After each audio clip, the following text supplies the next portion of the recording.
জনগণের অধিকার কেড়ে নিয়ে ধাপে ধাপে স্বৈর শাসন এবং ফ্যাসিবাদ কঠিনভাবে বাংলাদেশের মানুষের অধিকারকে কেড়ে নিয়েছে। সুতরাং আমাদের যদি গণঅভ্যুত্থানের আকাঙ্ক্ষাকে বাস্তবায়ন করতে হয়, সবার আগে যে সংস্কার প্রয়োজন সেটা হচ্ছে নির্বাচনী ব্যবস্থার সংস্কার। আমরা দেখেছিলাম যেখানে একদিকে ছিল ফ্যাসিবাদ এবং তার দোসরেরা, আরেক দিকে ছিল পুরো বাংলাদেশ যারা আইনের অনুশাসন চেয়েছিল, মানবাধিকার চেয়েছিল, বাক স্বাধীনতা চেয়েছিল এবং ভোটের অধিকার চেয়েছিল। তবে প্রথম 15 বছরের মতনই এই আন্দোলনে কিন্তু মূল নেতৃত্ব দিয়েছে বাংলাদেশের সবচেয়ে বড় এবং জনপ্রিয় রাজনৈতিক দল হিসেবে বিএনপি।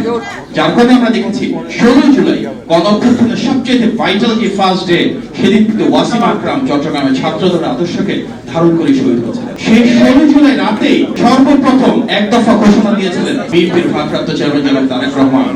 সেই 16 জুলাই ঘোষণার উপর ভিত্তি করে এক দফার ভিত্তিতেই ফ্যাসিবাদের পতন ঘটেছিল। এই গণঅভ্যুত্থানে আমরা সবসময় শহীদের ত্যাগের কথা বলি, কিন্তু যদি রাজনৈতিক আদর্শ বিবেচনা করি সবচেয়ে বেশি শহীদের দল তো বিএনপি। আমাদের 422 জন নেতা কর্মী এবং পরিবারের সদস্য রয়েছে যারা শহীদ হয়েছে। বাংলাদেশের আর কোন রাজনৈতিক দলের এর ধারে কাছে কোনো সংখ্যা নেই। শুধুমাত্র ছাত্র রাজনীতির সাথে জড়িত যারা আমাদের ছাত্র দলের 143 জন এই গণঅভ্যুত্থানে শহীদ হয়েছে। গত 16 বছরে গুম, খুন, হামলা, মামলা, গ্রেফতার, মানবাধিকার লঙ্ঘনের প্রতিটি ক্রাইটেরিয়াতে সবচেয়ে বেশি ত্যাগ এবং সংগ্রামে ভাস্বর হয়ে এই গণঅভ্যুত্থানে বিএনপি নেতৃত্ব দিয়েছে, ঠিক যেভাবে গত 15 বছর দিয়েছিল। কিন্তু এই গণঅভ্যুত্থান কেন?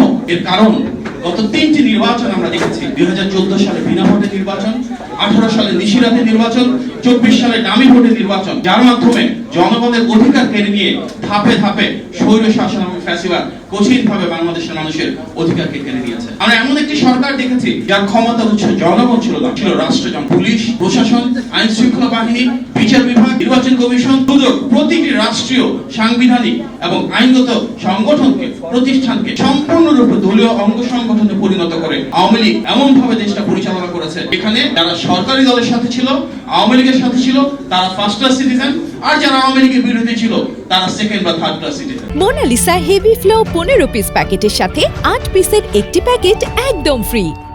যারা বিরোধী রাজনৈতিক দলের আদর্শের নেতা ছিলেন, কর্মী ছিলেন, সমর্থক ছিলেন, তাদের অধিকার এবং স্বাধীনতা প্রতিনিয়ত বারবার লুণ্ঠন করা হয়েছে। সুতরাং এই যে গণঅভ্যুত্থান, তার মৌলিক কারণ ছিল পরপর 3টা অনির্বাচিত সরকার। এমন একটি সরকার যারা জনগণের ভোটের কোনো প্রয়োজনীয়তা অনুভব করে নাই।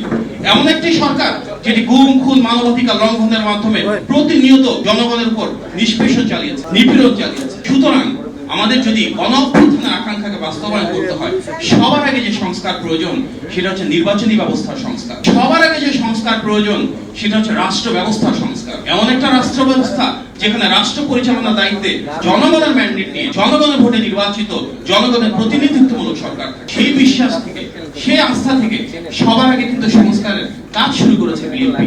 আজকে অনেকেই হয়তো সংস্কারের কথা বলছেন 5ই আগস্ট শেখ হাসিনা পালনের পর প্রথমবারের মতন, কিন্তু আমরা যদি ইতিহাস পর্যালোচনা করি, সেই 2016 সালে ভিশন 2030 এর মাধ্যমে সর্বপ্রথম সংস্কারের প্রস্তাবনা দিয়েছিলেন দেশনেত্রী বেগম খালেদা জিয়া। 2022 সালে 27 দফা দিয়েছিলেন আমাদের ভারপ্রাপ্ত চেয়ারম্যান জনাব তারেক রহমান। 2023 সালে যে বৃহত্তর জাতীয় ঐক্যের কথা আমরা বলি, সেটি স্থাপনের মাধ্যমেই কিন্তু বাংলাদেশের সকল গণতন্ত্রকামী দলকে একটা প্ল্যাটফর্মে এনে, যুগপৎ আন্দোলনের শরীক সব রাজনৈতিক দলকে এক জায়গায় এনে 31 দফা প্রণয়ন করেছিলেন আমাদের ভারপ্রাপ্ত চেয়ারম্যান জনাব তারেক রহমান। সুতরাং সংস্কারের কথা বলি, জাতীয় ঐক্যের কথা বলি, রাষ্ট্র পরিচালনার পরিবর্তনের কথা বলি, প্রত্যেকটা ভিত্তি তো বিএনপির কাজ।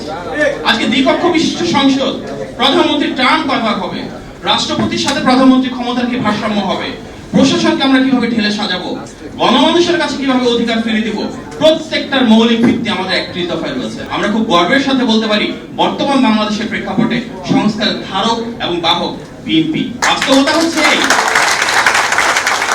এটি শুধু বর্তমানে না, বাংলাদেশের ইতিহাসে দেখি সর্বপ্রথম যে সংস্কার ছিল এই বাংলাদেশের জন্য, সেটি কি? সেটি স্বাধীনতা। এই স্বাধীনতার ঘোষক তো শহীদ প্রেসিডেন্ট জিয়াউর রহমান। সবচেয়ে বড় সংস্কার স্বাধীন বাংলাদেশে ছিল সার্বভৌমত্ব প্রতিষ্ঠা, গণতন্ত্র শুরু। সেটিও কিন্তু শহীদ প্রেসিডেন্ট জিয়াউর রহমানের সময়, যিনি বাকশালের পরে বহুদলীয় গণতন্ত্র শুরু করেছিলেন, যিনি নতজন পররাষ্ট্রনীতি থেকে বেরিয়ে এসে বাংলাদেশকে সারা বিশ্বের সাথে সম্পৃক্ত করেছিলেন। আজকে আমাদের যে গণতান্ত্রিক আকাঙ্ক্ষা, আমরা সংসদীয় গণতন্ত্র আবারও চালু করতে চাই, সেই সংসদীয় গণতন্ত্র কিন্তু দেশনেত্রী বেগম খালেদা জিয়ার সময় বিএনপি সরকারের হাত ধরে শুরু। যে তত্ত্বাবধায়ক সরকার আমাদের সবার গণ আকাঙ্ক্ষা, সেটিও বিএনপির হাত ধরে শুরু। সুতরাং ঐতিহাসিকভাবে বাংলাদেশের সংস্কারের জনক বিএনপি, বর্তমান বাংলাদেশের সংস্কারের ধারক বিএনপি, এবং ইনশাআল্লাহ গণতান্ত্রিক বাংলাদেশে জনগণের ম্যান্ডেট নিয়ে সংস্কার বাস্তবায়ন করবো।